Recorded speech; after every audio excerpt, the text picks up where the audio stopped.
अॼुकल्ह जेको मौजूदु थर पार्कर में पाणी जी पुकार जे लाइ सां मुखातिबु आहियां।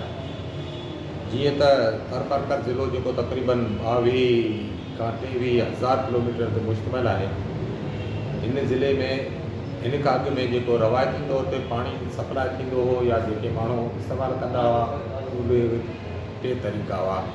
हिकिड़ो खूह जो पाणी, ॿियो आरो जो प्लांट, ॿियो बरसाति जो पाणी।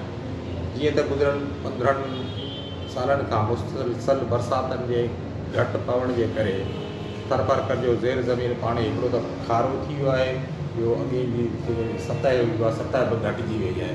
इन करे हींअर अॼुकल्ह असांजे थर पार्कर में पाणी जो वॾो बहिरान पैदा थी वियो आहे। जीअं त इंसान जे जियापे जे लाइ पाणी हिकिड़ो तमामु अहम ऐं ज़रूरी आहे ऐं हर माण्हू जो हक़ बि आहे। तो इन जे लाइ काफ़ी दोस्तनि काफ़ी ॾींहंनि खां जेके मुख़्तलिफ़ मीडिया आहिनि उन ते मुहिम हलाई आहे।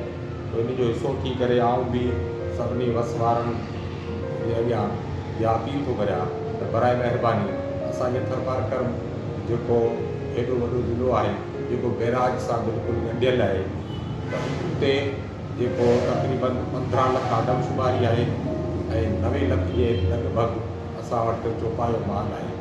ऐं उन खां अलावा जेके जंगली जीवत आहिनि जिन में पखी पखण हर जानवर, सो इहे तमामु मुश्किल हालात मां गुज़री रहिया आहिनि। इन करे असांजो हर थर वासी ॾांहुं इहो पैगाम आहे त बराए महिरबानी हिकिड़े प्लेटफॉर्म ते गॾु थी इन ई पाणी जे मसइले ते यकमुश्त आवाज़ उथारियो ऐं असां सभु प्राइम मिनिस्टर ऑफ पाकिस्तान, सदर Pakistan, chief justice of supreme court ऐं आला अख़्तियारियूं जेके सिंध जो चीफ जस्टिस या असांजो जेके चीफ वज़ीर आला सिंध जो आहे उनखे असां अर्ज़ु कंदासीं बराए महिरबानी असांजे थर जे लाइ पीअण जे मुस्तक़िल तौर ते पाणी जे बंदोबस्त लाइ थर कैनाल जे नाले सां हिकिड़ो कैनाल कढियो वञे जेको असांखे थर जो इहो बेरीना प्रॉब्लम जेको आहे सो हल थी।